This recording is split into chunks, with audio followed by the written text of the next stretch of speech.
Саламатсыздар оқушылар. Бүгінгі біздің тақырыбымыз алгебралық бөлшектерді қосу және азайту. Біз осы уақытқа дейін қандай тақырып өтіп балалар? Алгебралық өрнектер деген тақырып өткенбіз. Алгебралық өрнектер дегеніміз қандай өрнектер еді? Еске түсірейікші. Еске түсірейік. Кім айтам деді? Қандай өрнектер? Іңкәр айтам. Қандай өрнектер алгебралық өрнектер деп аталатын еді? Дұрыс айтасың, дұрыс айтасың. Енді балалар, біз осы уақытқа дейін бөлшектің қандай түрлерімен таныстық? Қандай түрлерін білеміз бөлшектердің? Бөлімдер әртүрлі бөлшектерді қосу үшін не істейтін едік балалар біз? Бірінші, бөлшектерді екінші ортақ бөлімге келтіретін едік. Одан кейін екінші, бөлімдері бірдей бөлшектерді қалай қосатын едік? Екінші, сол алгоритмді орындайтын едік қой.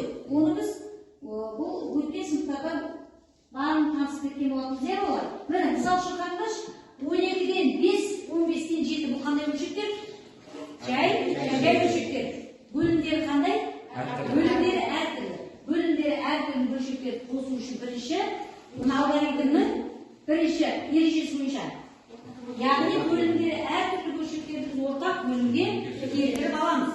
Ары қарай бөлімдері бірдей бөлшектерді қалай қосатын едік? Сол алгоритмді орындаймыз. Сонда бізде 12-ден 5 деген бөлшекке 15-ден 7 бөлшекті қосқан кезде 60-тан 53 деген бөлшек шығатын еді. 60-тан 53 деген бөлшек біздің мынау берілген бөлімдері әртүрлі бөлшектердің жауабы болып табылады екен. Қараңыздар, міне, бөлім алгебралық бөлшектерді қосу және азайту. Бөлімдері бірдей болған жағдайда қалай қосамыз? Бөлімдері әртүрлі бірдей болған жағдайда қалай азайтамыз? Бөлімдері әртүрлі болған жағдайда қалай бөлшектерді қосамыз? Бөлімдері әртүрлі болған жағдайда қалай азайтамыз? Біздің негізгі идеалымызда сол бойынша жұмыс жасаймыз.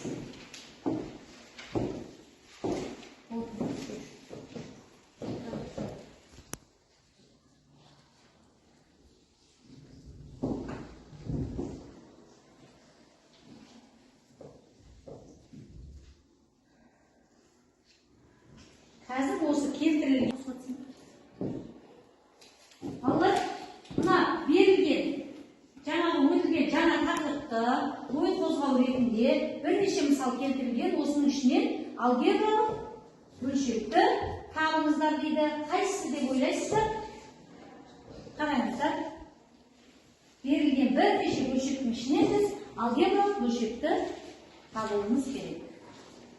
Қай бөлшек алгебралық бөлшектен жатады екен? Жаңа өздеріңіз айтыңыздар. Алгебралық бөлшек дегеніміз алгебралық өрнектердің анықтамасын айттыңыздар ғой, қандай өрнек алгебралық өрнектер еді?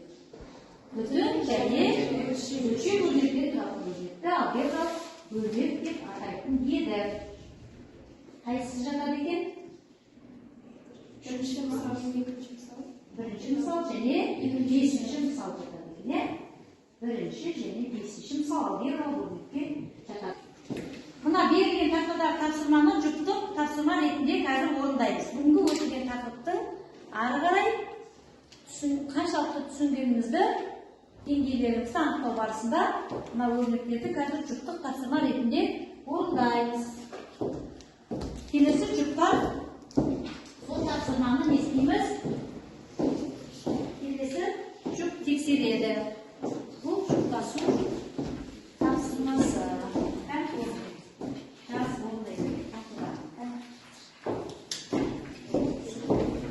Бұл тапсырмаға 4 күн уақыт жетеді балалар.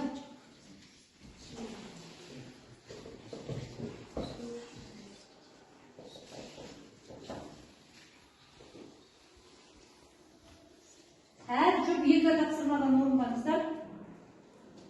2 тапсырмадан орындай беріңіздер.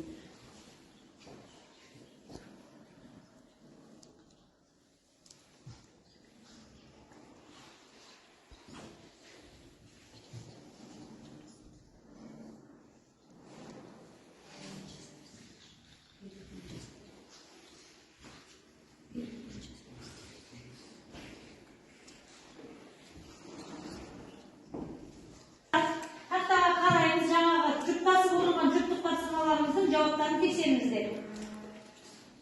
Қандай болды? Кімде дұрыс болды? Қол көтереміз. Дұрыс болған оқушылар қол көтереміз. Барлығы дұрыс болған оқушылар қол көтереміз. Өте керемет. Демек, бүгінгі біздің тақырыбымызды біршама оқушылар жақсы деңгейде түсінгендіктеріңізді көрсетіп тұрсыздар. Тақтадағы жауаппен өзіміздікін сәйкестендіріп тексереміз. Оқушылар, мынау бізде тақтада жеке тапсырма құрастырамыз. Сол жеке тапсырма бойынша әрқайсымыз жеке орындаймыз. Демек, бізде есептің берілген және дұрыс жауап берілген. Сіздер сәйкестендіру керексіздер. Осыны қазір сәйкестендіру әдісі бойынша орындап жіберейік. Тақтадағы тапсырманы орындауға 3 минут уақыт береді. Бүгінгі сабақтың қорытындылау мақсатында. Дұрыс жауап пен бұрыс жауапты анықтап, ішінен осының дұрыс жауабын сәйкестендіріп орындаймыз. Жеке тапсырма ретінде орындаймыз. Жеке тапсырма ретінде орындаймыз. Әрқайсымыз жеке тапсырма ретінде орындаймыз.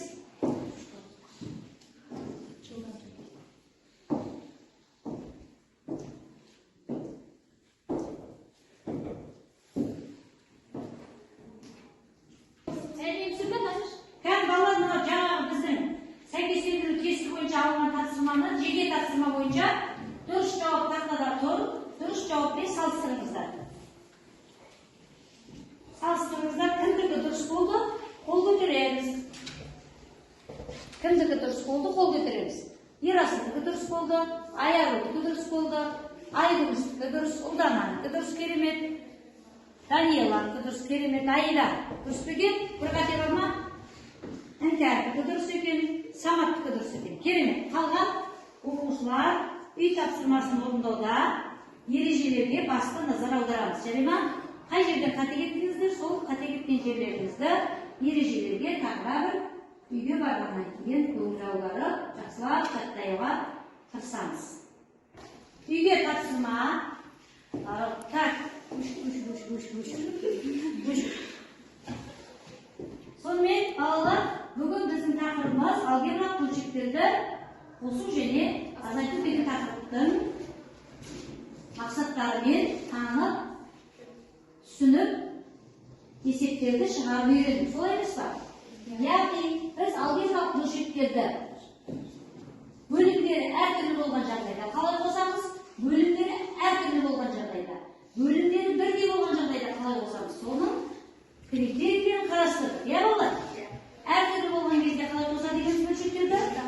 Ортақ бөлімге келтіреміз. Егер бөлшектің бөлімдері бірдей болса, оларды бірдей бөлшектерді қалай қосып айтатын еді? Сол әдіспен орындайтын едік. Азайтуда да тура сондай алгебралық бөлшектерді азайтып және қосудың тиімді тәсілдерін үйрендік. Енді үйге тапсырма кітаптарынан 3-31 және 3-32 тапсырманы белгілеп ала қойыңыздар. Енді мен бүгінгі тапсырма бойынша, бүгінгі өткен тақырып бойынша бағаларыңызды